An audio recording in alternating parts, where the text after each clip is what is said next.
the city. In the city. Na na na na. In the True. city. Welcome to Nara, Japan. We got Na, fucking na, deer na. here. In the city. Na na the party. In the city. Wait, is it even in the city? What does he say? I don't even know what you're referencing. Yeah, that song. You don't know that song? I probably do, but your rendition In is the not giving me city. a clear picture. No, it's not in the city. It's In the city. no. California. Yeah. Yeah. What is it? California Love? But yeah. What does it say? Is it in the city? Yeah, in this. What is it? I think it's in the city. Anyways, Anyways, rest in peace. working class. Yeah, rest in Yeah, peace. Rest in peace. Rest in peace to real ones. West Coast. All right. West Coast. Throw the West Coast. What's up, West Coast? West Coast. Dab me That up real shit is quick for fucked the. up. Dab me up for the pod. Hey. Eee, Hey. okay, for the All right, we pod. good. Yo, we need All right, welcome to Working Class Frame working Rate. class frame rate. My This name is our Austin, and and- I'm here with your co-host. Josue Ariana. We're here doing our July recap. We've had a hell of a month. This month, I just was going over through what we've done this month. We saw Superbad in theaters, which was We did. so much fun. We saw Troll 2 or Trolls 2, or is it Troll 2? We saw Troll 2. It's Troll 2, yeah. We started it, yeah. No, I finished Well, it. you finished yeah, it, what yeah. what a banger. I Mhm. love that movie It's so an amazing much. movie. And then, of course, the highlight of our July month, the whole bloody affair in 35mm at the Vista. Dude, you're the forgetting Cane's one big Cut. thing. What's We the big dropped thing? something. What did we drop? Our podcast. Oh my God, that's right. Our fucking podcast Hold dropped on, last yo, month. Yeah, dab what are me you up talking again, brother. about? Hold on, dab me up again. Dab me again. Yeah. Weak ass dab for real. I What know, are you weak ass doing? dab, bro. This is all your fault, That's bro. what you get for real. forgetting, Yeah. bro. I'm saying, yo. Dude. Shout out to everybody who is tapping in and actually Thank listening. you. I've been seeing the numbers and like, listen, we're not a big podcast by any means, but the Dude. fact that I'm seeing like, double-digit numbers, I'm like, Hey, hey. it starts with a grain of sand, Dude. and then we turn into a glass empire. Shout out Dirty Joe on TikTok. That's a crazy name. Absolutely. That's what I'm saying it on the microphone. Yeah, But shout shout out out Dirty Dirty Joe Joe for like commenting on our TikTok live and saying how Mhm. our podcast inspired him to watch more movies. Yeah. And like that's awesome, dude. Reignited his fascination and love for it. We're just a bunch of Thank you. knuckleheads, bro. Just yapping on Dude, this we're motherfucker. literally just a couple sweaty boys Yeah. enjoying yeah, celluloid yeah. dreams. My goodness. Woo! But let's get into our July recap, guys. Yes, This is going to absolutely. include some stuff that I've done this month and some stuff that Austin has done this month.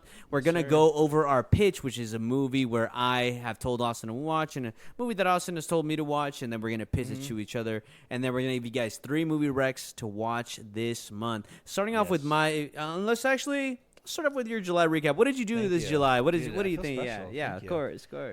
So I'm gonna hold your hand real quick. Dude, I know. Finally, he's I'm gonna giving. kiss- He's letting I'm me gonna kiss step your up to the thumb. plate. I got the bat in my hand. Let's go. Let me Otani mode. kiss your thumb real quick. Yeah, bro. Hey, Hold on, shit. I'm hold on, Otani hold on. right now, bro. I'm gambling. All right, I'm gambling. all right, go for it. All right, so I began a romantic relationship with a very special person. Woohoo! Went on a couple dates. Redondo Beach, the Academy Museum. It's spectacular. We Yo, love it's love for paradise. real. We love love. for real. We love to love. You know, Shout out real Celine shit. Song. Shout out.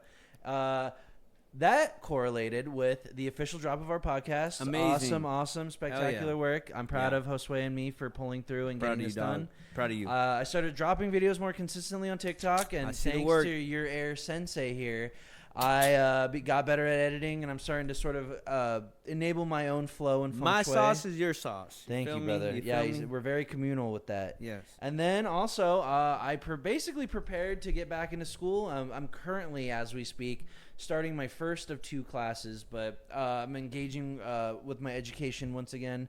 Really Sick. excited, and it's nice to have something else on my plate that's positive, building to a better future. Hell yeah, dog. I'm so proud of you. I want to say that Thank you. on this pod, Austin puts in a lot of work for everything that he does, and I'm genuinely really fucking proud of you, Thank man. you. I love you dearly. Yeah, of course. This I love guy you too, is one of dude. my Actually, I bestest fucking friends. hate you, man. Dude, I fucking love you. Hey, even if you hated me, I turned Dude, the I other fucking cheek, hate bro. you, dog. I turned the Nah, other I can't even cheek, do, bro. Joe. Yeah. Dude, I turned the other cheek, Bro, bro. I'll give you my shirt right now. Hold on, let me Dude.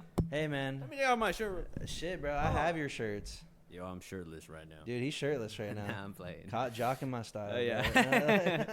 All right, yo, my July recap, man. July Yes, recap. let's hear. Listen, Mr. Ariano. I went to a lot of cool screenings this month. Screenings Mm-hmm. that I'm really, really happy to share and talk to you guys about. I saw the Abyss of 70mm at the David Grogan. Is a David Grogan David theater. Geffen. David Geffen. Shout out David Geffen, my Which guy. we're gonna be there for Tenet soon. Ah, I can't wait. The Abyss is 70mm. Now, this is a movie that I had never So seen. jealous. I love James Cameron's work. Every time I watch watch it, I'm like, it can't be that good, and it is that good. But seeing this on the big screen in 70 millimeter, dude, was just so.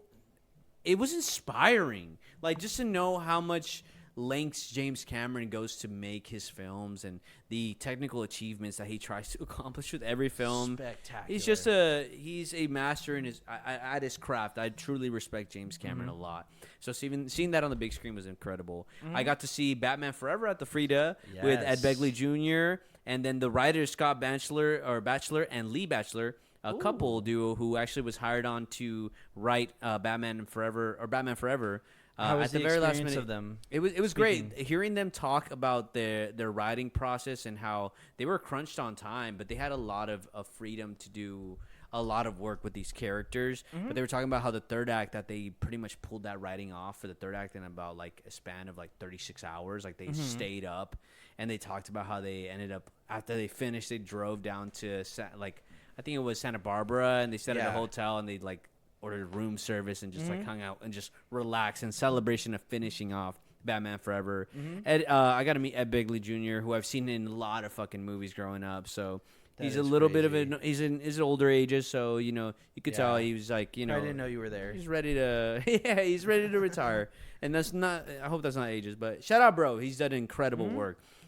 Just a really incredible screening, except for when it was actually bombarded by Batman Forever Final Cut enthusiasts. I don't know if you know, it's a massive movement No, of I people did who not. like they were actually going to show like the extended cut earlier this year, and I believe it's Warner Brothers cease and desist them because there's an extended Oh. cut of this movie that a lot of fans have been like dying to get. And the writers themselves said like there's not that much footage, like extra, maybe like 10 minutes. Like it's not Really? that much footage, but So they it were was like false marketing. they were like, kinda? no, not even false marketing. Like they're just like almost like the Ader cut and the Snyder cut enthusiasts, where they just kind of like are harping on that version to get sent out. But they were very the writers were very adamant about the movie that was released was the director's actual vision. Okay. And that he was very proud of it. They spoke very highly about the director. Another really, really cool thing to wrap up my July recap was my Weapons early screening, which was incredible. Crazy work. Proud of Incredible. you. Yeah, it was awesome. Shout out Silver Screen Club for hooking it up. And I got to meet Reese, a guy with the film camera, which Yeah. is so cool. Honestly, super chill guy. Like I fully expect, because he's very well known in the film community, and even Yeah. filmmakers. Like he's on sets. He was on the set for Superman like all the time. Really? Yeah, he has like BTS Doing- footage and okay, like making like BTS. TikToks and stuff. Interesting. But like, I fully expected to walk up to him and he'd be like, "Oh yeah, man, like thanks," and like walk away. But like I was Yeah. like, "Oh, dude, like I was like, it's so nice to meet you." He's like, "Oh, hey, what's going on? Like, how you doing?" Like I was like, "Oh." Like he's personable? Yeah, very, very personal. Very, very cool guy. Like instantly respected him because he just wanted to have a quick convo with me. I was like, dude, I'm a redheaded loser here. Like, Yeah. I'm here Oh, for the movie, please. not You're- loser. Yeah. You're a stud and a scholar. Come on, What are you come on, talking come on. about? Yeah, so that was awesome. I got to talk to Zach Kreger at the end, and I asked him if Weapons was tied into the barbarian multiverse that all Yeah. these people online were talking about. He was like, "No, dude, that's You just probably freaked him online." out. He's probably like, "What the fuck?" He's like, "Get away from me, dog." Yeah, he's like, "Don't talk to me." Yeah, but that was July was such a fun month. We did a lot this month, and of course, shout out the release of the podcast. Special and shout out to the Natural Born Killer screening. oh, what a screening! Beautiful. Beautiful. Was that in 35 millimeter? That was at Wow. Brain Dead. Wow, that was so much fun. Amazing I'm so work. glad we went to that. Yeah, so that concludes my July recap. What a beautiful month. I can't wait to see what August brings us. A very fruitful month. Yeah, absolutely. Now we're going to be moving on to our Pitch It section, Yes. where I've recommended a movie, you've recommended me a movie. What's the movie that you recommended me? I recommended you 1988's The Vanishing. The Vanishing. Okay, here goes my pitch. My pitch for The Vanishing. Imagine the neighbor you least suspect to be a psychopath who unknowingly haunts you for the rest of your life to the point that it drives you insane. Ooh, And okay. that pitch is kind of weak. I can't even lie, as I'm saying it It's out okay. loud. But I mean, you're not wrong. the ethos of this movie didn't really hit me until I walked outside and we had our cigarette. And as we were smoking the cigarette outside, discussing the movie, and this movie moves in a lot of way like The Cure, or not The Cure, Cure by Cure. Kurosawa. right? Kiyoshi Kurosawa, yes. Kiyoshi Kurosawa, where a lot of this haunting atmosphere just is creeping in the background the entire time. And I do think that the way this movie works and why it works so effectively is that this could be literally anybody. Anybody, this anywhere. is just a psychopath. And these psychopaths exist. This is real fucking life. This is not the Joker. This is just a man gone crazy who, spoiler warning, 3, 2, 1, where he just returns back to his family and he just continues to live his normal life. That's what fucked with me. That's what fucked with me. And as we were outside smoking the cigarette, I remember looking over my shoulder and the street was fairly dark and I felt like somebody was watching me, dude. Yeah. And I remember that again feeling. to touch on like the ethos of this movie, there is so much about this movie where he is watching this man lose his fucking mind and almost like just play little mind games with him, driving him insane to where he just constantly wonders about where the hell is my girlfriend, where the hell is my partner, and it's a desperation that I feel like is so relatable to lose a loved one, lose a child, lose a family member where they could have been kidnapped or something bad happened to them. And you desperately want to know the answers to it, even if it drives you insane, even if it drives you to the point of no return. And I think The Vanishing does such a fantastic job.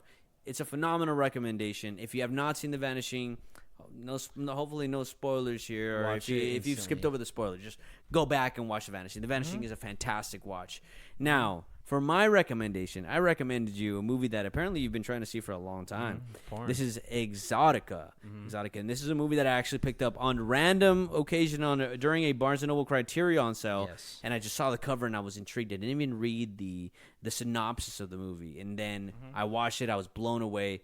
What is your pitch? My pitch for Exotica starts with a mysterious, depressed individual processes his detached grief whilst fostering an obsession for a young stripper.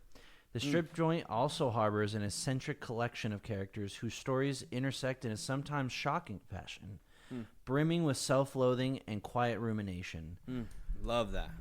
Thank you. It's a very quiet and subtle drama that I think will actually surprise you how it develops. Yeah. I definitely felt like at every juncture of this film, I would think to myself, okay, I think I have a semblance of an idea of where what's it's gonna going go, on, yeah. or even what's even happening, just for it to really catch me off guard and take it down a pathway I was sort of least expecting. Dude, that's what I loved about my first watch, and it was frustrating. Yes. It's very, very frustrating, especially like an hour and 30 in, and there was still no concrete idea as to what was going on in this movie. Up until the very last 5 minutes, I was confused profoundly on what was going on. Dude. But no spoilers. I will say the way it sort of ends up intertwining all of these stories is very satisfactory, and I would even go as far as to say thought-provoking. Yeah. And It's beautiful. It's honestly kind of Yes. heartbreaking the way the story develops, and I think it crushes you. it does such a good job at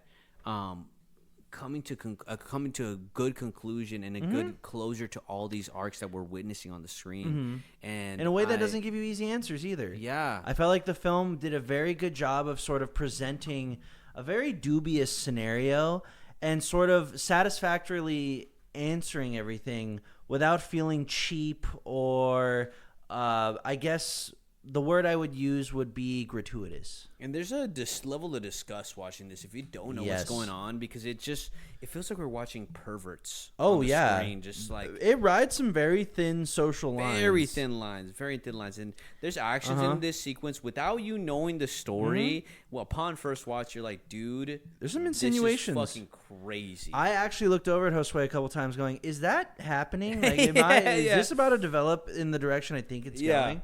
And it doesn't. It surprises you. Yeah. It really surprises you. But how it will surprise you, you'll have to watch. Yeah, it's a phenomenal watch. You definitely have to watch it. If you can get your hands on the Criterion, Oh. the remaster, it looks absolutely Clean stunning. remaster. I want to say too, the shots in this movie, the cinematography in this movie, the colors in this movie look great. They look Absolutely stunning. expressive. Yeah. I love the subtle. And you know what? I will add this too, is like I feel like so many films try to shoot films with dark subject matter in a way that's very grime but very bland. Yeah. This is full of color and Yeah. life, and even with the sort of like macabre subject matter and the morose energy, it still manages to look pretty. And even in its grimiest frames, looks, eye catching. I'm thinking back to right now to the shot of the field and how Mm-hmm. that's probably the one where it's most lit up. It's the most daytime. Yes. And there's a reason why, there's a reason we continuously go back to that sequence. Mm-hmm. And when we do find out the intention behind that sequence, it is probably the darkest one. And Yes. I love the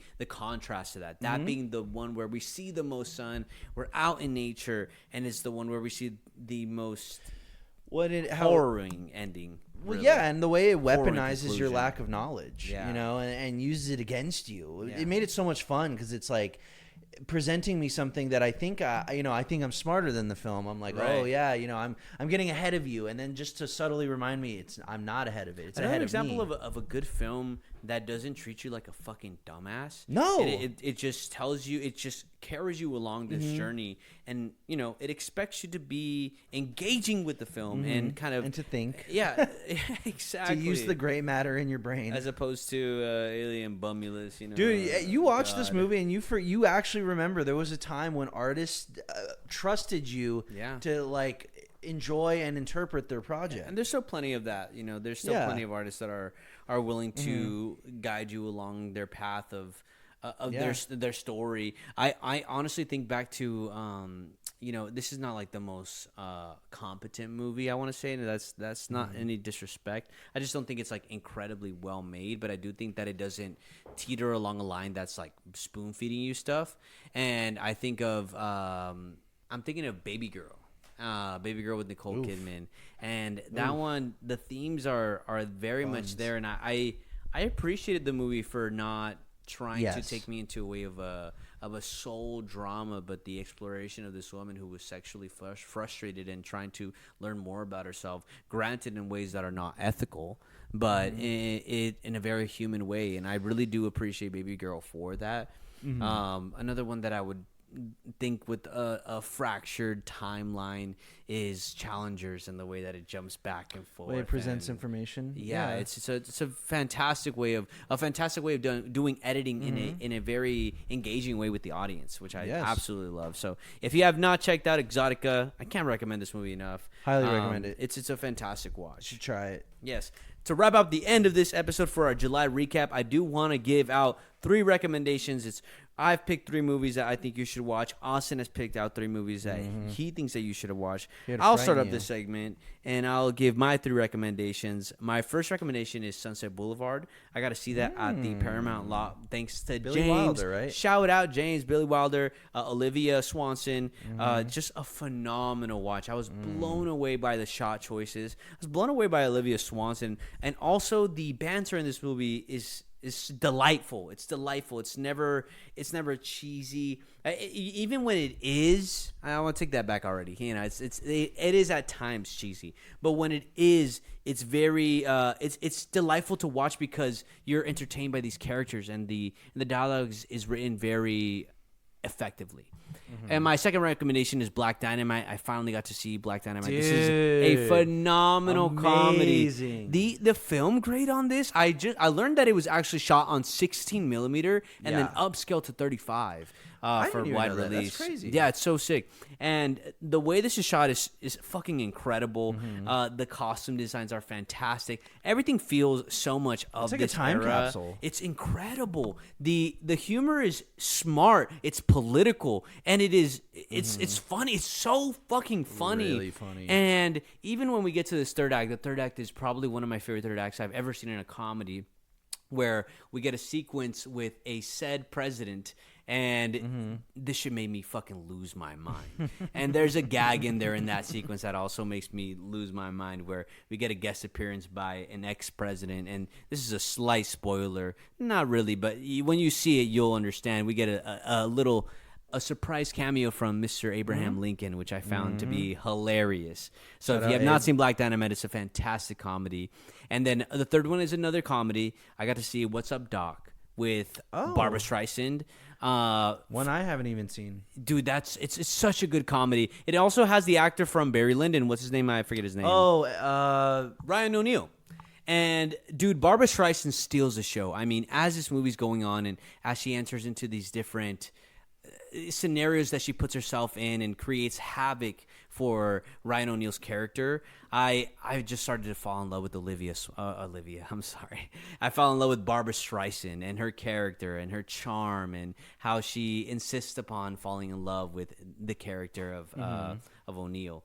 And it's just such a fantastic watch. It's such a fun watch. The third act is an unforgettable third act. People have probably seen snippets of that, of the car pursuit scene. It's an iconic ending third act for a comedy. And Barbara Streisand is just a force to be reckoned with. It's a reason why her name lingers through the time. Yes. What's Up, Doc is my third recommendation. Now give us your third recs. All right. So or your three recs. Sorry. So for my 3 recommendations, I decided to pull stuff that's really left an impact on me this past month. 2 of these I had already seen, but one was actually new even for me. I saw it at the Frida Cinema the other night. So for the first one, we actually attended a Braindead screening for this, Pink Flamingos by John Water, 1972.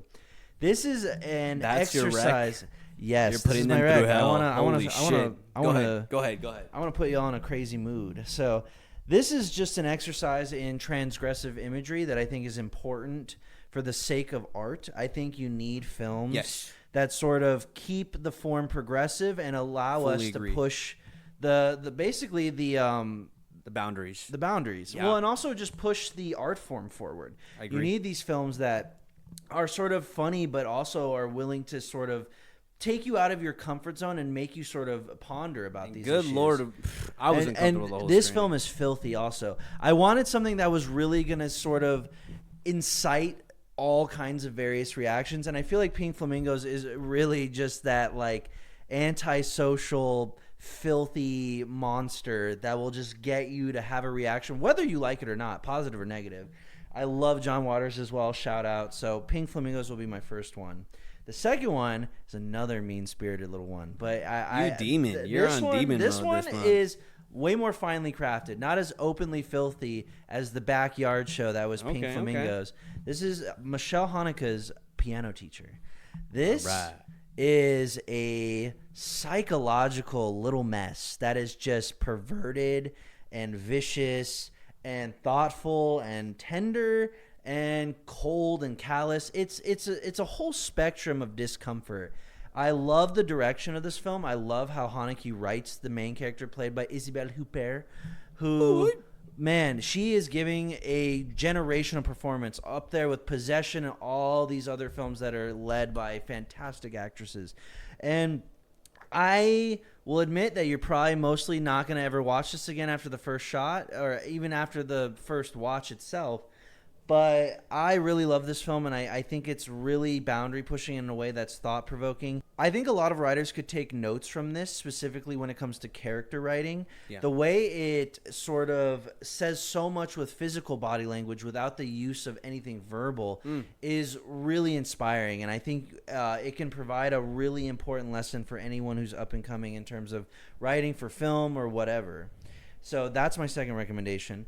The third and final recommendation, I saw this for the first time the other night with Matt, was A Colt Is My Passport. Colt is in a Colt 45, a weapon. Yay. This is a 60s Yakuza film starring Joe Shishido. Rip Joe Shishido, one of the coolest people to ever exist.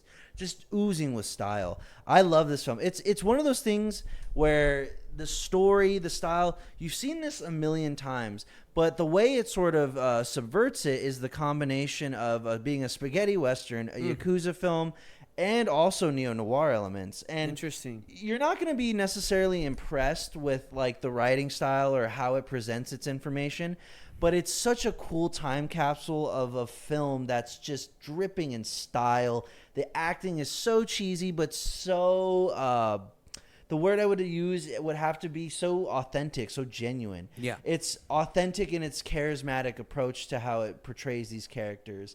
It's really a fun time. It barely cracks 84 minutes, super quick. And if you just want a slice of cinema from a different time period, Japan, you like crime cinema, it's really fun. And I would highly recommend it if you're a big fan of oldies. And that wraps my recommendations. That's going to wrap up our July recap. We're excited to give you guys more insight of our recs and our pitches Yes. and everything that's happened let us know what you in think the of month our of recs. August. Yes, please, please. If you're listening and you actually watched our recommendations, let us know. DM us. We're always willing to chat with you guys about whatever you Yeah, guys are please engage watching. with us. If you guys have recommendations to give us. Yeah. More than willing we to would love watch to you talk guys. about this stuff. Absolutely. So thank you guys for listening. We got more reviews coming your way. Shin We're working on a new setup for everybody who's made it this far into the episode. Upgrade to the podcast very soon. Yeah, visuals on the way. Imminent. I'm excited. Visuals imminent. Yes. I'm your co-host, Josue. And Austin Cummings. And this is Working Class Frame Rate. We'll catch y'all on the next one. Bye now. Yeah. Bing bong. Working Class Frame Rate.